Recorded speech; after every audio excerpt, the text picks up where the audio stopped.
Hola amigos, voy a compartir con ustedes mi biografía resumida. Prometo firmemente no aburrirlos.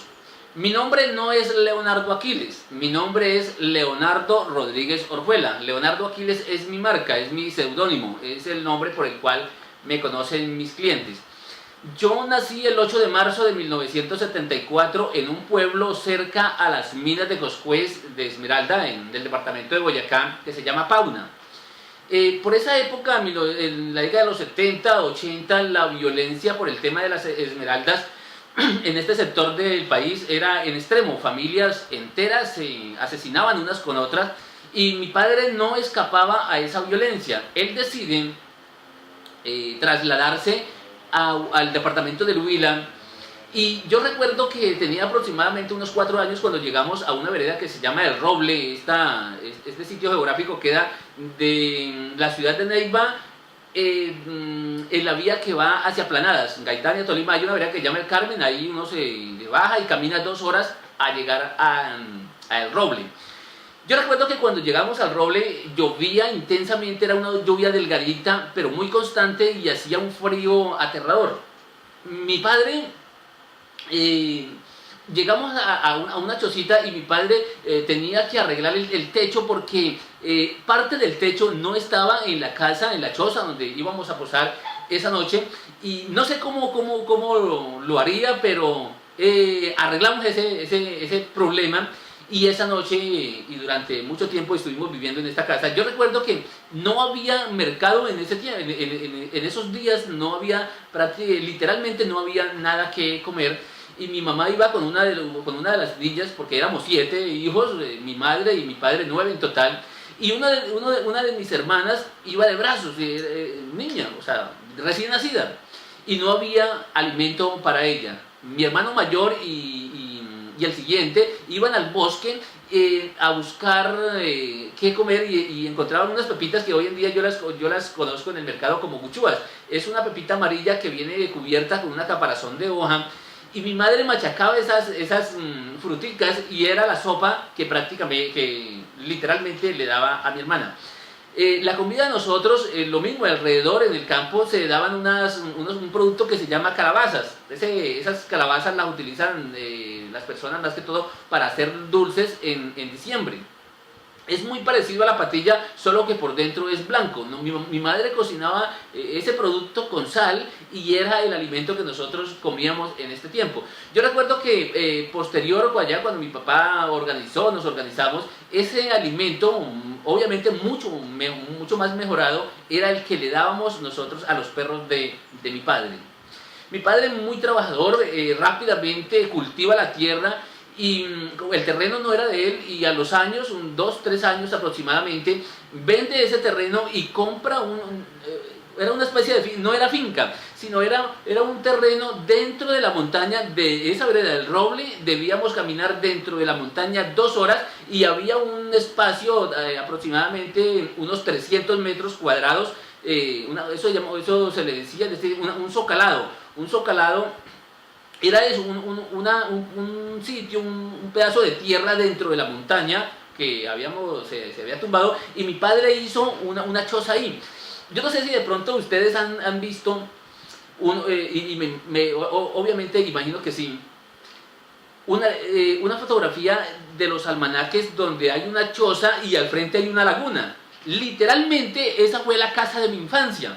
Era una casa al frente de una laguna, era espectacular. Y al lado derecho mío, o sea, estando yo de frente, hacia el lado derecho mío, había un nacimiento de una quebrada que en el Roble era una quebrada grandecita. Y esa quebrada nacía justo a 50 metros aproximadamente de la choza que mi padre había hecho. Yo recuerdo que nosotros hicimos con mis hermanos una especie de molla, una piscina, y nos bañábamos todos ahí en ocasiones cuando ahí descubría el sol, porque ese sitio se llamaba, se conocía como el Cerro de las Nubes. Todo el año literalmente vivía nublado y muy pocas veces salía el sol. Entonces cuando hacía buen sol, cuando era verano y hacía buen sol, nosotros nos bañábamos en esa molla, en esa piscina. Era espectacular.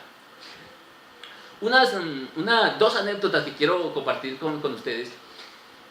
era que cuando mi padre salía al supermercado, cuando mi padre y mi madre iban al supermercado a traer los alimentos, debían caminar bajando 9 horas porque el pueblo más cercano, que es San Luis, quedaba a 9 horas de camino y 11 horas subiendo. Cuando mi padre iba a hacer el mercado, nos quedábamos todos nosotros 7 hermanos en la casa, y el mayor de estos tenía solo 9 años y nosotros estábamos dentro de la montaña. Mi padre nunca nos enseñó el tema del miedo, que el coco y que todo eso, nada. Yo personalmente, a la edad que tengo, yo camino por sitios oscuros y no siento temor, no siento miedo.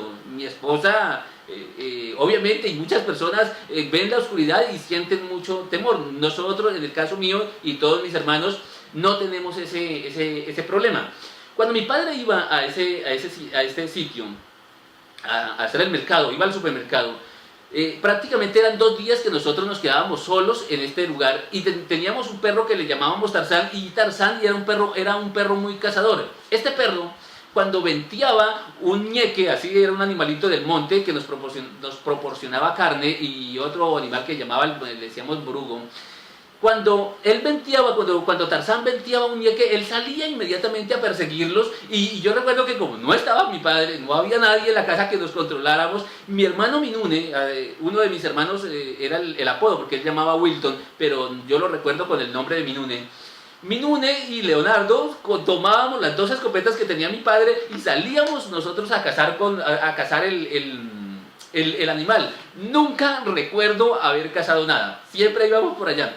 Una curiosidad, una cuestión bien interesante, es que nosotros estábamos cazando dentro de la montaña, que usted mira para toda parte y todo se ve igual, pero llegaban eran altas horas de la tarde y nosotros sabíamos que era ya tarde y que debíamos irnos para la casa. No teníamos reloj, pero sabíamos concretamente qué horas eran, y cuando decíamos no, nos vamos para la casa, inmediatamente empezábamos a caminar y llegábamos a la casa. ¿Cómo podríamos tener esa orientación, ese sentido de orientación? No lo sé. Lo que sí sé es que muchas personas, porque he visto documentales donde grupos de personas se pierden en la selva y duran 3-4 meses perdidos. Nosotros no teníamos ese problema, simplemente decíamos nos vamos para la casa y llegamos para la casa.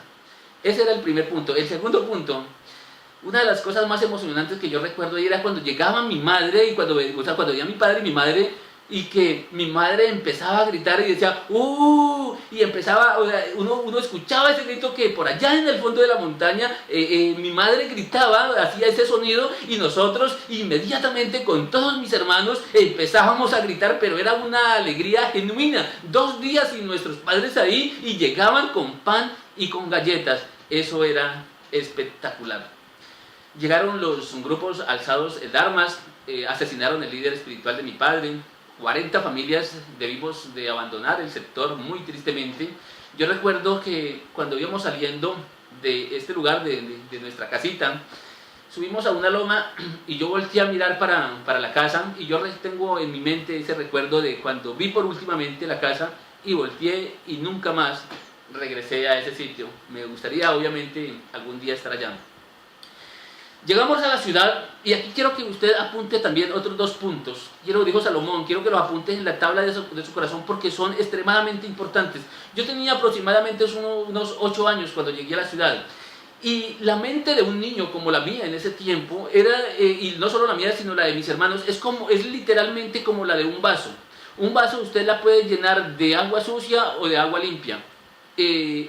Lo que usted quiera hacer con el vaso, agua limpia o sucia. Literalmente eso sucede con los niños. Un niño desde el año 1 al 8, usted lo puede llenar con todo lo que usted quiera. De hecho, lo puede llenar de cosas sucias, lo puede llenar de antivalores, lo puede llenar de odio, lo puede llenar de rencor, pero de igual manera lo puede llenar de buenos valores, de respeto, de amor por la vida, de amor por la humanidad.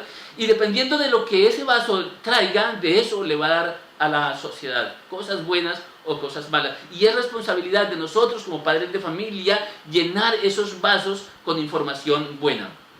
Nosotros llegamos, y desafortunadamente 2 de mis hermanos fueron llenos por nuestro entorno social, con cosas malas, y ya no están con nosotros, están muertos. Es muy importante. El primer punto, llenar el cerebro de sus hijos con buena información. Y el segundo punto, cuando nosotros llegamos a la ciudad, mi padre compra una propiedad al suroriente de la ciudad, que de hecho hoy en día sigue siendo uno de los sectores más peligrosos de la ciudad. Y en ese sector no hay una posibilidad de crecimiento financiero o personal, o es muy complicado. No es que no lo haya, sino que es una cárcel, se convierte en una cárcel porque el entorno que hay no permite que haya un modelo para uno querer seguir ese modelo. Me explico. Al lado de nosotros vivía una familia, aproximadamente, esta señora tenía 14 hijos, en la mayoría de los casos eran mujeres y todos eran personas deshonestas. Al frente, como a una cuadra, vivía una pandilla de las más peligrosas, era una familia de las más peligrosas de la ciudad. Las personas que trabajaban trabajaban en construcción, las señoras lavaban la ropa de otras personas, otro vecino mío, 3 participantes de esa familia, 3 integrantes de esta familia eran emboladores. Y literalmente uno sigue esos caminos porque es lo que el cerebro, lo que se le está inyectando al cerebro. Usted como padre de familia debe tener muy claro, debe conocer qué es lo que su hijo está haciendo, con quién se está juntando, cuáles son sus compañías, qué es lo que está haciendo en el Facebook. Toda esa información lo puede llevar a tener la oportunidad de cuidar a su hijo y de llevarlo por el camino correcto. De lo contrario, le puede pasar, como desafortunadamente le pasó a mi padre, a mis padres, que no los culpo a ellos para nada, porque si hubieran tenido otra información, muy posiblemente hubieran sido diferentes las cosas, pero no tenían ese conocimiento. 2 puntos. El primero, llenar de buena información la mente de sus hijos.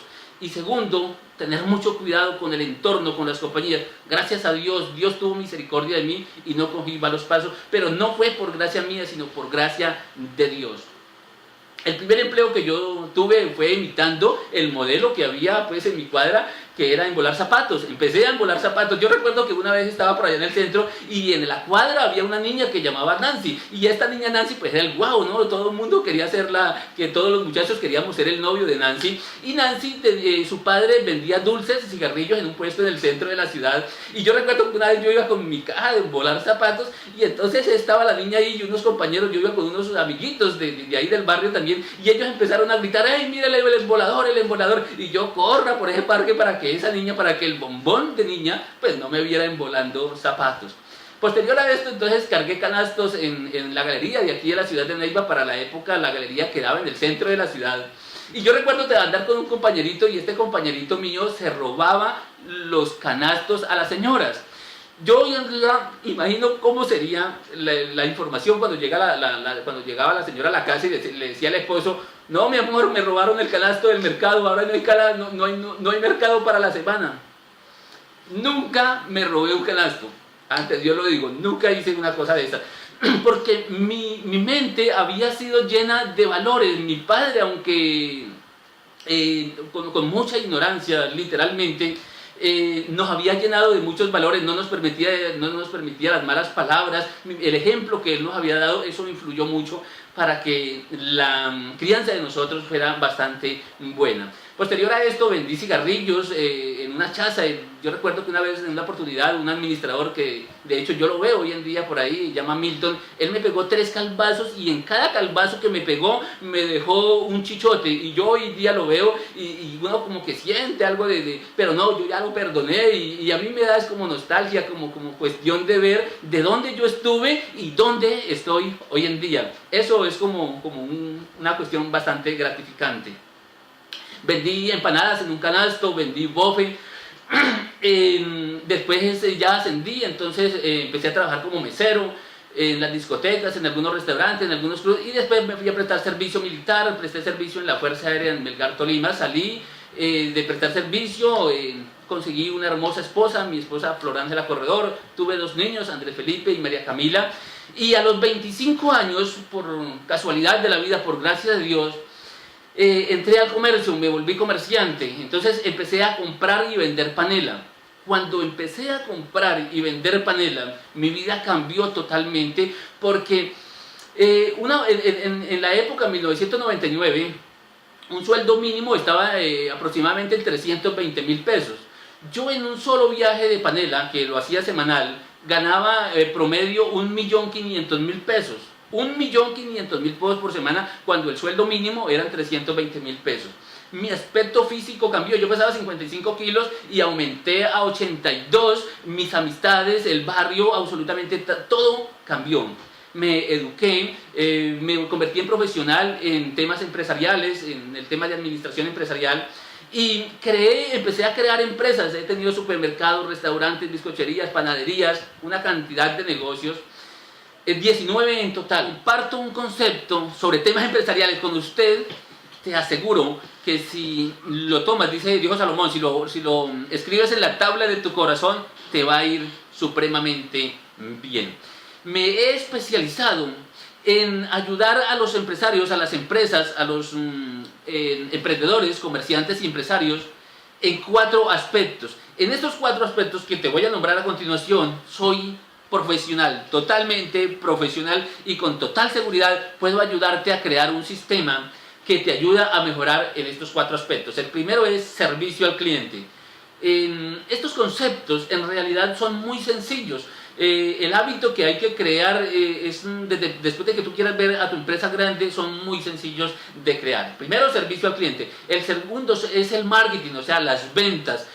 Puedo ayudarte a aumentar tus ventas hasta en un 60%, y esto no lo digo por teoría, sino porque he ayudado a empresas aquí en el departamento, en la localidad. Hicimos un trabajo para una empresa, y esta empresa distribuye gaseosas, aumentó las ventas en un 60%. De ahí tomo esa información para decirte que puedo ayudar a tu empresa a aumentar las ventas hasta en un 60%. El otro tema en el cual me he especializado es en el tema del endeudamiento. Ningún empresario, ninguna persona puede salir puede crecer financieramente si no sale de las deudas malas. Y en ese aspecto te voy a poder ayudar de manera espectacular. Y el último aspecto es el liderazgo empresarial. Este problema del liderazgo empresarial se vive en muchas empresas, y es muy sencillo de resolverlo. Solo necesito que tú lo permitas. Amigos, he compartido con ustedes una biografía muy corta, muy resumida, y les agradezco que se hayan tomado el tiempo de estar escuchándome en este momento. Amigos, les habló Leonardo Aquiles, director de empresarios de impacto.com, y será un placer, será un verdadero honor algún día estrechar la mano contigo, darte un abrazo, y que estés obviamente en uno de mis entrenamientos, en uno de mis seminarios. La paz de Cristo sea con cada uno de ustedes.